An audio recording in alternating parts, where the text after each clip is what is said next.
మహారాష్ట్రకు చెందినటువంటి vote for democracy అనేది ఒక రిపోర్ట్ ఇచ్చింది. ఆ రిపోర్ట్ ప్రకారం 12.54% ఏపీలో ఎక్కువ ఓట్లు లెక్కెట్టారని, పోలైన ఓట్లకి లెక్కెట్టిన ఓట్లకి 12.54% ఎక్కువని. 12.54 అంటే చిన్న విషయం కాదు.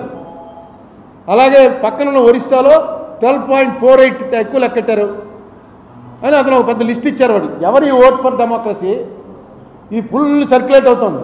ఇది అబద్ధం అయితే వెంటనే దాన్ని బ్యాన్ చేయాలి, వెంటనే చర్య తీసుకోవాలి. ఆంధ్రాలో 12.54 ఎక్కువ పెట్టారని చెప్పి అంటుంటే చంద్రబాబు నాయుడు గారు ఇందులో ఎక్స్పర్ట్. ఎందుకంటే ఫస్ట్ ఆయన ఈవీఎంలు తప్పు అని చెప్పింది ఆయనే.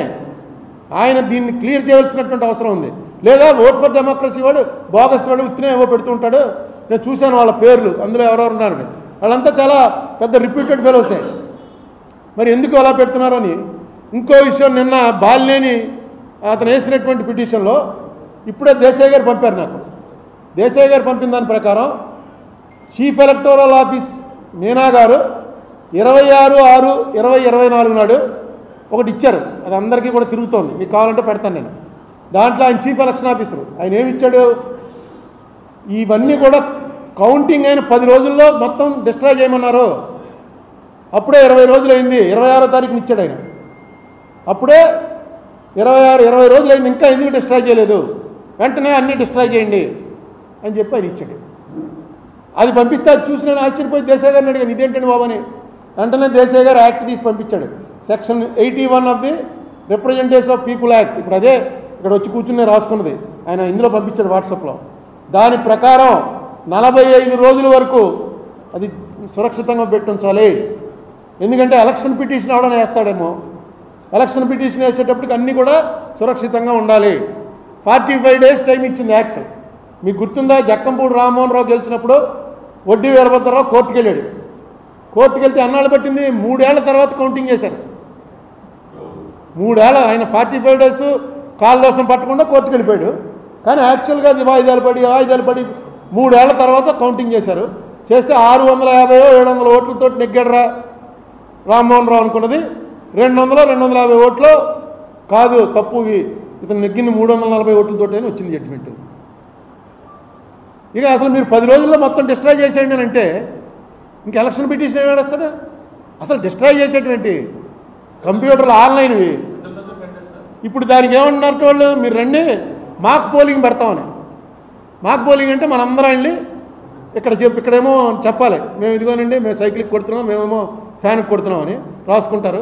అక్కడికి వెళ్ళి మనం సైకిల్కి ఫ్యాన్కి కొట్టాలి, చూపిస్తారు. ఇక చూడండి మీరు చెప్పినట్లు 12 మంది సైకిల్కి కొడతా ఉన్నారు, 12 వచ్చాయి. 80 మందికి ఫ్యాన్కి కొడతా ఉన్నారు, 8 వచ్చాయి. ఇది చేస్తారట పిలిచి మాక్ పోలింగ్ అని. ఇప్పుడు మాక్ పోలింగ్ అంటే అది ఇంకేముంది, మాక్ పోలింగ్ కూడా కావాలండి. ఆవేళ పోలింగ్ అయింది కావాలి. కానీ ఆ చిన్న స్లిప్పులు వస్తాయి. ఆ స్లిప్పులు ఎందుకు, ఇలాంటి కంటింజెన్సీకే. ఇలాంటిది ఏమైనా వచ్చినప్పుడు స్లిప్పులు లెక్కడానికి ఆ స్లిప్పులన్నీ డిస్ట్రాయ్ చేసేసారట.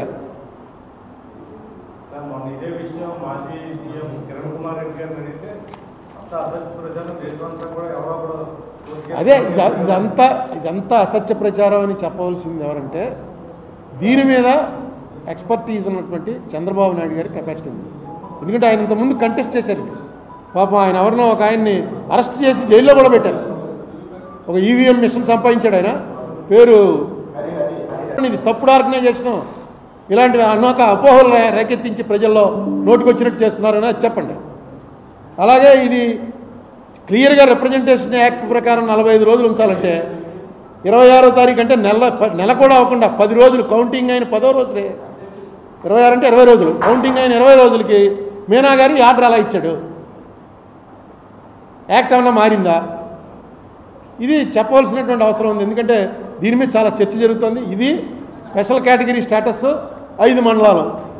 నేను చంద్రబాబు నాయుడు గారి ప్రభుత్వం ఎలా జరుగుతుంది ఇవన్నీ కూడా కొన్నాళ్ళు టైం ఇచ్చి దీనికి, ఎందుకంటే ఇంకా ఇనీషియల్ స్టేజ్లో ఉంది, ఏదో రెక్టిఫై చేయడానికి ప్రయత్నాలు చేస్తున్నారు. కొన్నాళ్ళు టైం ఇచ్చి వీటి మీద మాట్లాడతాను. మెయిన్ మార్గదర్శి ఇష్యూలో వాళ్ళకి చేసిన రిక్వెస్ట్ చంద్రబాబు నాయుడు గారికి, రేవంత్ రెడ్డి గారికి రిక్వెస్ట్, అది కొంచెం ఆయనకి వాళ్ళకి అందేలా చేయండి.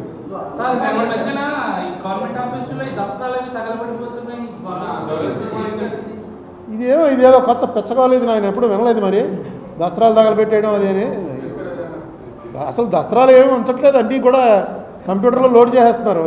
ఇప్పుడు చంద్రబాబు నాయుడు గారు వచ్చాక తగలబెట్టారు కదా, అంతకుముందు ఏదో కోర్టులో తగలబెట్టేశారన్నారు, కోర్టులో దసరాలు ఈ నెల్లూరులో. ఇప్పుడేమో చంద్రబాబు నాయుడు గారు వచ్చాక యాక్షన్ తీసుకుంటారు, తీసుకోమనండి. తప్పు ఏ కాగితం తగలేయకూడదని అంటే రూల్ ఏమంటుంది, లేకపోతే తగలేసే టైం వచ్చినప్పుడు ఏదో ఈ పద్ధతి ప్రకారం ఎంతమంది ఉండి తగలేయాలి చూపించాలి అని. తగలేకపోతే వాళ్ళు తగలడిపోతారు అక్కడ. ఇప్పటికే ఆ వీటిలో పోలీస్ స్టేషన్లోకి వెళ్ళామనుకోండి అంత వాసన వచ్చేస్తుంటుంది. ఏంటో వాసన అంటే పేపర్ల వాసన. అన్ని పేపర్లు పెట్టుకుని ఉంటారు వాళ్ళు, పాతవి కొత్తవి చెదలు పట్టేసి. ఎందుకు ఇలాంటి చెదలు పట్టేసి తీసేయచ్చు కదండి, రేపు ఎవడో వచ్చి అడుగుతాడండి బాబు ఆ కేసు తీసుకురా అంటాడు. చెదపట్టేసిందండి అప్పుడు చూపిస్తే సరిపోద్ది అని చెప్పి. ఇవన్నీ ఏంటో కొత్త విషయాలు, ఇవన్నీ ఎక్కడ నేను వినలేదు ఇంతకుముందు.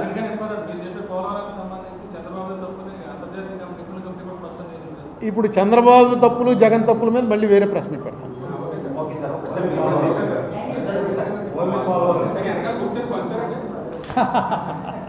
అంతే, ఈ కేసు అయిపోయిన తర్వాత పంచడం లేకపోతే పెడతకని పప్పు చేసేవాళ్ళకి ఇవ్వడం.